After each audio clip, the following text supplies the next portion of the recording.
The nation is still trying to figure out what it means that an actor in Chicago had such an easy time at fooling the entire country about the fake hate crime that he staged and paid somebody to help him with.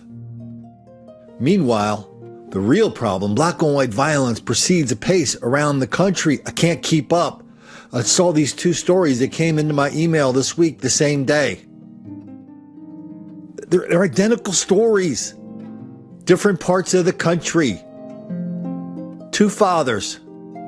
Two kids left, two fathers dead, two kids left behind, two mothers sitting there going, what happened to the love of my life? How did this tsunami of grief ever crash into my life? It doesn't seem real.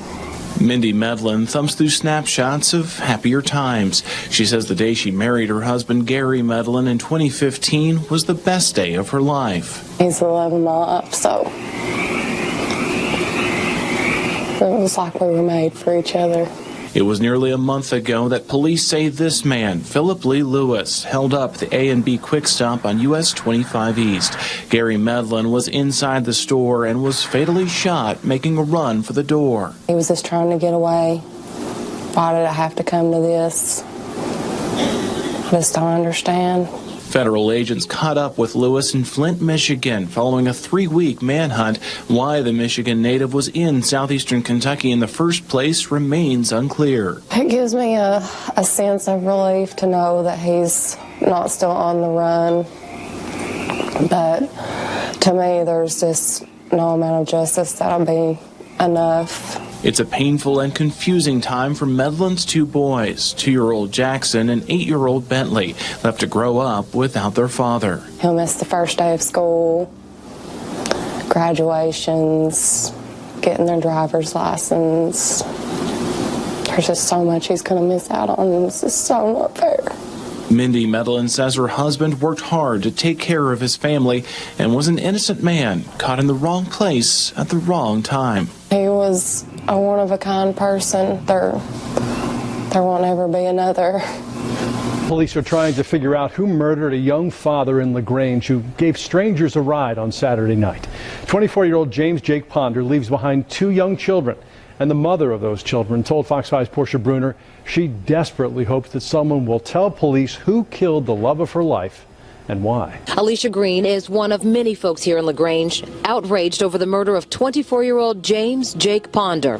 Police say the young father of 2 was fatally shot Saturday night on Troop Street after he agreed to give 2 strangers a ride. LaGrange Police Detective William Nelson says Ponder was with a friend on Troop Street around 8:30 p.m. Saturday when 2 strangers asked him for a ride.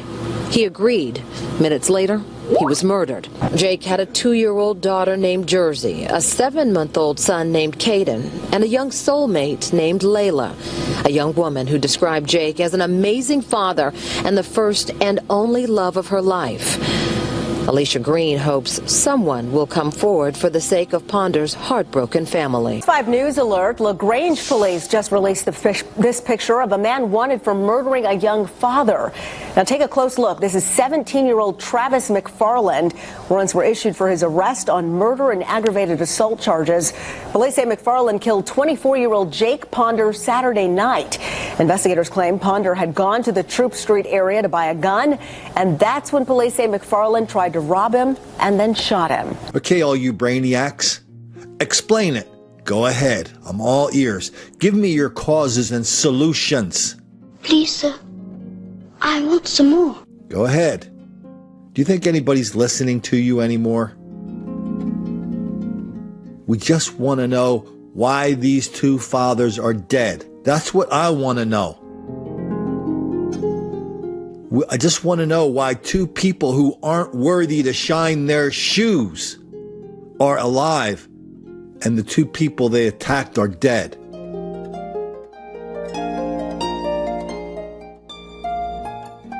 I don't have an answer for that other than it happens a whole hell of a lot. And nobody seems to notice the pattern. We notice.